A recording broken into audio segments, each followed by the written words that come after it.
Hey, welcome to day 23 of our Get Up and Go challenge, our 40-day challenge to get up and go, to make a massive change or massive changes in the direction that your life is going, for free with me, Sharon Horne-Ellstrom. Now today, I normally want to hop into and talk about the S of the new area of our life: physical, mental, emotional, spiritual, financial, relationships, or contribution that you decided to talk about and to work on and go through our SOAP model, our framework for making sure that the change process, the challenge process, how you deal with stuff that comes up in your life, whether it's good things or bad things, you've got a process that is in your subconscious. It's so well ingrained in your beliefs and your systems and how you react to things, you just automatically go through this process. So we're doing it for the 4th time now, and I shared yesterday that I'm going to do it for my mental health and well-being. Already done physical, financial, relationships, and now mental. Now, normally what we do is we talk about the S. The S in our SOAP model stands for the story or the situation that we're telling ourselves. So we're going to add a little twist to this, and we're going to talk about that. And you're going to do that as your homework. You're going to look at where you are right now with respect to the area of your life you're looking at. So I will look at, where am I mentally right now? Where are my thoughts? Where are my beliefs? And we're going to talk a lot about beliefs today, because beliefs are thoughts we think a lot, or thoughts that have a significant emotional event attached to them, so that they got locked in our subconscious and we're just behaving in ways based on those thoughts and beliefs on autopilot. And we want to kind of unravel that a little bit today. But let's talk first about the S and what we're going to continue to do as an undercurrent throughout the rest of the challenge, over and over again, to make sure that you get it ingrained in your toolbox, your repertoire, the things that you can call on to help you get through whatever it is that you need to get through whenever you need to get through it.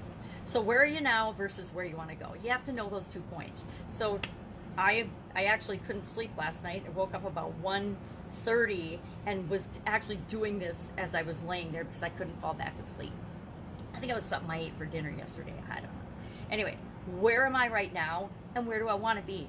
Kind of like with relationships and other areas, I need to make sure that my mental well-being is way closer to a 10 than, I guess I rated it a 7 when we did this at the beginning of the challenge. I said, mentally, yeah, I'm a 7. And that's because I've spent the last probably 3 decades for sure on personal development, on trying to learn and grow and understand why the heck it is that we do the things we do. Well, at least why the heck it is that I do the things that I do.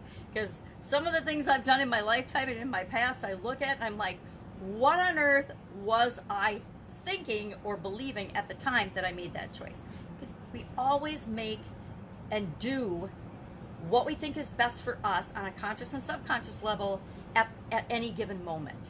And it's only when we look back at the past and we're judging how and what we decided in the past with our new fresh eyes of experiencing the results of that event, that we judge it or we understand it or that we can unravel it.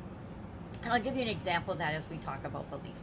But I want you to make sure today that as a foundational thing, you look at the area of your life that you said you're going to focus on, and we're going to go through the SOAP model on. I just want to add a little bit more meat. Since we've already been through it 3 times, I like to think that you're starting to get it, and you can do that while you also learn a little bit more, and we go a little deeper on that. I hope that that's all right with you. So, mentally, where am I now? Where do I want to be? 7, I need to be as close to a 9 or 10 as I can be. And is this a lifelong project? Obviously, spent 30 years on it, and I am definitely not done yet if it's something that wakes me up in the middle of the night and I'm thinking about, okay, all of these things. And I actually went through an exercise in my mind last night to get me to go back to sleep that I'll share a little bit. I'm not sure if I'll share it as part of this segment through the SOAP model or through another one, but I'll make sure that I share that activity with you during the rest of the 40-day challenge, because it was really, really powerful. And it was when I was just laying there and I'm like, oh, I'm going to try this. And that's what happens when you get a lot of these tools in your toolbox. Over time, you have resources and things you can call on. So if something's keeping you up at night, guess what? It doesn't have to keep you up all night like it used to when I was younger. I can actually run a process, do a trick or something, or do a mind thought process game on myself, something from my toolbox to help me deal with what I'm experiencing and move on so I can get a good night's sleep. Now, so where am I now? Where do I want to be? What is the story I'm telling myself about my mental well-being, my mental health, my mindset? Now, if you ask my ex-husband, he thinks I'm batshit, you know what? He thinks I'm nuts and should have been medicated decades ago. Now, we're divorced for a reason because we don't necessarily agree on some core value things. So there's that. Now, that reminds us that just because other people think something about us, it's none of our business. We don't care what they think. It doesn't matter. But let's talk about beliefs a little bit. I think I mentioned last week as part of the relationship challenge on an ongoing basis and a continuing basis, I committed to going back to Lynn Grabhorn's book, and this is actually the playbook, which is a workbook that goes along with her book by the same name, the Excuse Me, Your Life is Waiting playbook. And as I'm working through this, lo and behold, just as I decided I'm going to work on my mindset, we start working on and talking in the book about beliefs and about thoughts and about problems and about emotions. So this ties perfectly into the mindset section, and I actually am stealing an activity for us to do today as part of our homework, instead of just writing down our story, who, what, where, when, why, and how, the story that we're telling ourselves about our physical, mental, emotional, spiritual, or whatever area of your life you're working on. Instead of just writing that down for our homework, which I want you to do that too, and then really thinking about where you are by telling you, what's the story I'm telling myself right now? What's the story I want to be telling myself in order to be at the level I want to be for my physical well-being, my mental well-being, my ultimate emotional or financial well-being.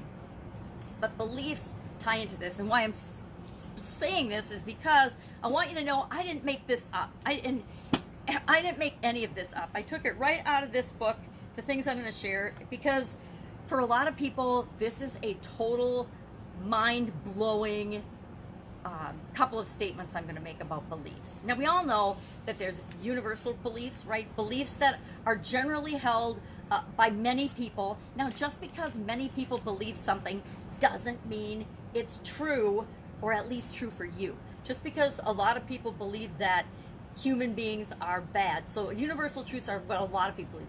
Human beings are bad. Politicians are all crooked. Human beings will always kill.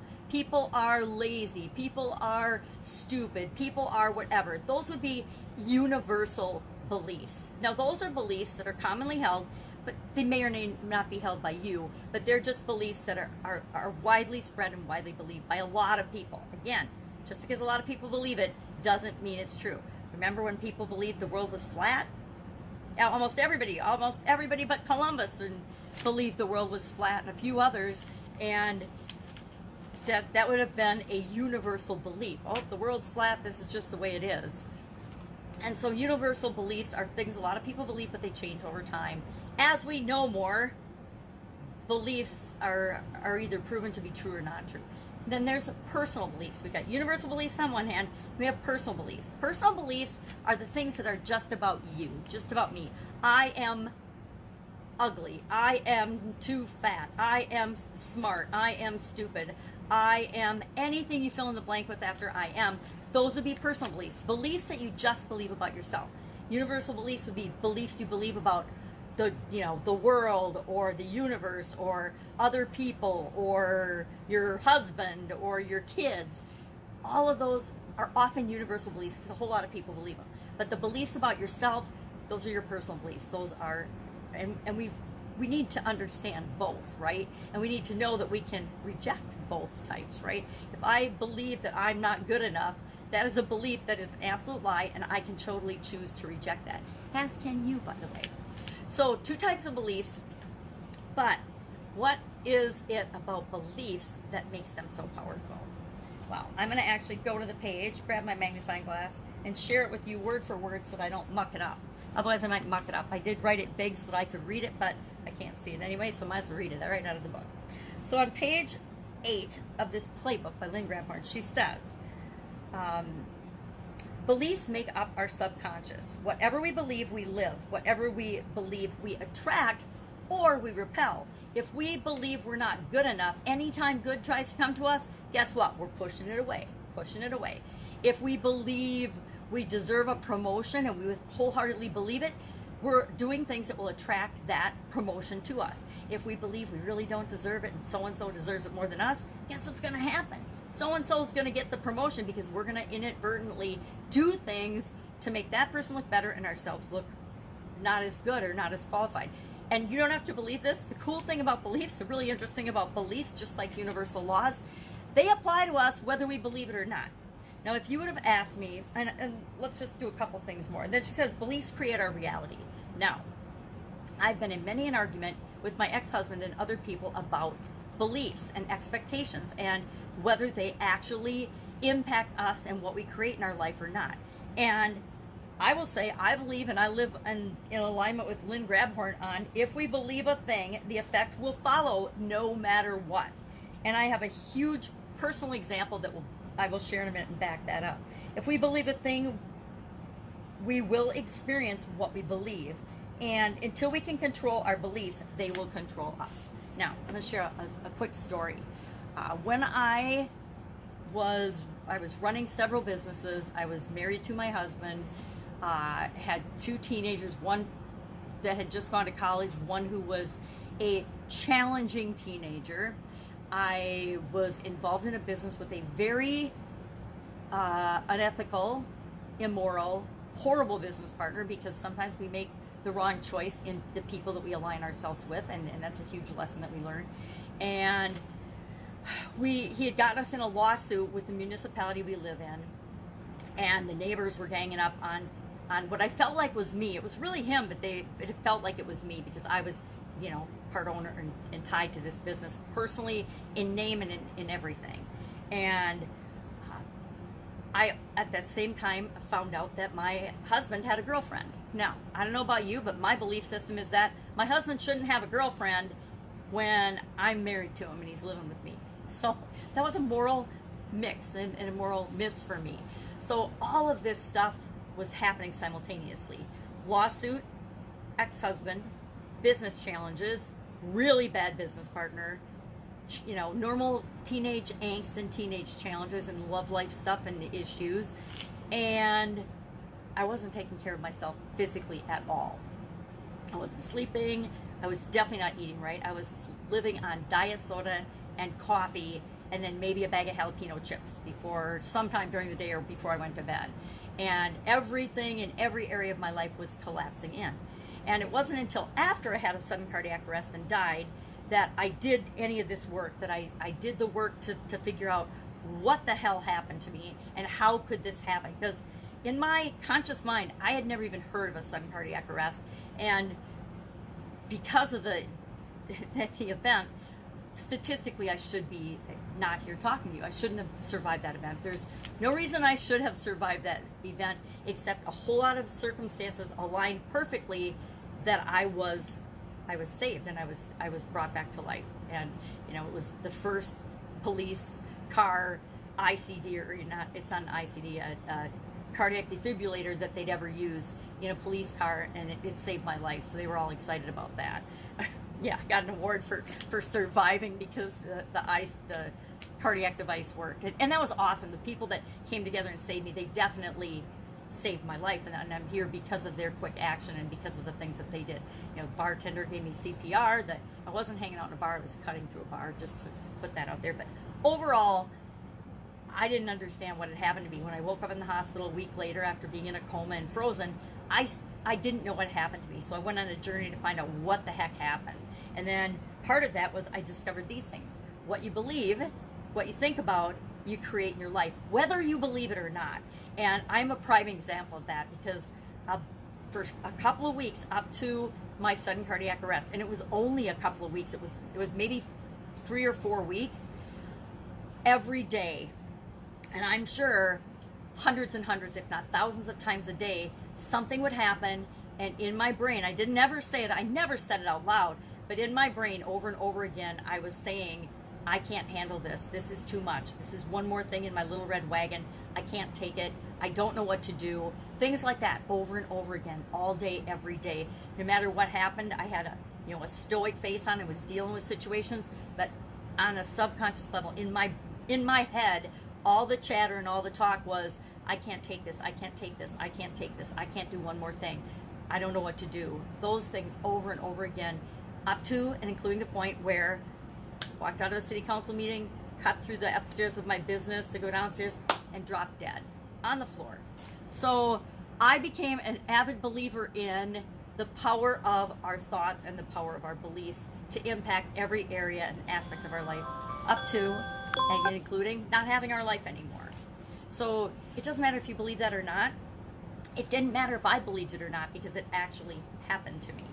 So beliefs are very important, right?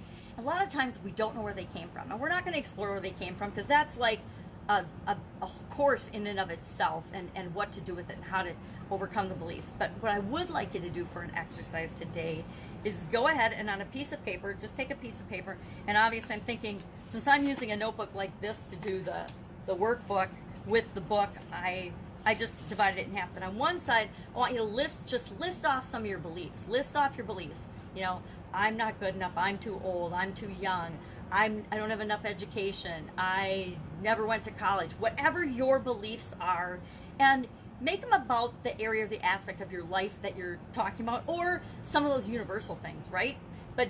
But don't try to do all your beliefs about all the areas and aspects of your life.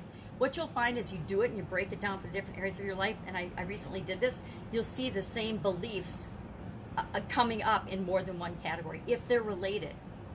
So if I say I'm terrible at relationships, that's going to come up in my business, it's going to, my financial, it's going to come up in my physical, it's going to come probably in my mental and emotional, and my, well, probably contribution and relationships. It's probably going to come up in 6 or 7 of the 7, right? Probably spiritual as well. So just don't make it a huge process, but just map out a couple of your beliefs, you know, some of your beliefs about, I'm going to do my beliefs about my mental capacity, my thinking, my beliefs, and my you know, thoughts. And then in the next column, ask yourself, but go through and list the beliefs first, and then come back, and in the next column next to it, ask, what problem does this cause? So if I believe I'm not good enough, what problem or problems does that cause? If I believe I'm too fat, what problems or problem does that cause? And just do that as an exercise. Today, just share, what do we want to share? I want you to do this exercise. Spend 10 minutes. It won't take a long time to do this, because what we're looking for is something we'll talk about tomorrow or the next day. We're looking for triggers and patterns and things, and how, because this, over the 4 days of SOAP, what I'll do, we'll go through the SOAP model and we'll apply it to the area of our life that we're working on, but we'll also do some other things to go deep on mindset and thoughts and what we can do about them, because I don't want to just leave you hanging and say, oh yeah, here's the belief, here's the problem it causes, good luck with that. That would be terrible. So today, beliefs. Stick with, I guess, do some universal ones and do some personal ones too. Like, what do I universally believe about mental health? Maybe I believe that all people are crazy. Maybe I believe all business owners are crazy. Maybe I believe all, I can't even think of any. I'll have to think of some. Or maybe you believe people are evil. Maybe you believe people are basically good. I don't know.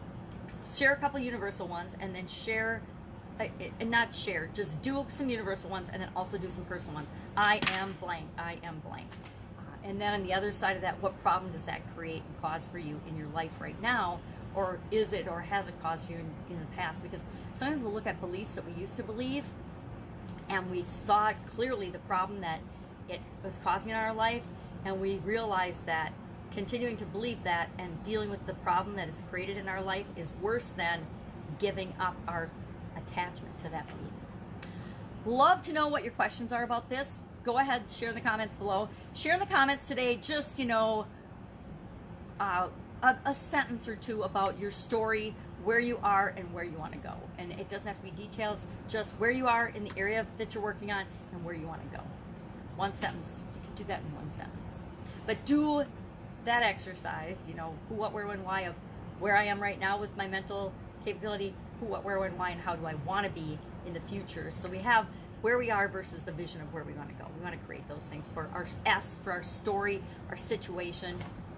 And then we also want to start to look at our beliefs, because that will be some of the most powerful, eye-opening, life-changing, and transformational things that you'll ever experience. Is when we look at our beliefs, guess what? What we look at changes. And there's scientific evidence to that. So we're going to look at our beliefs, because that means if we look at them, we can actually change them and create what we want to create in our lives. All right, that's it. Have an amazing day, and I will, of course, be with you tomorrow.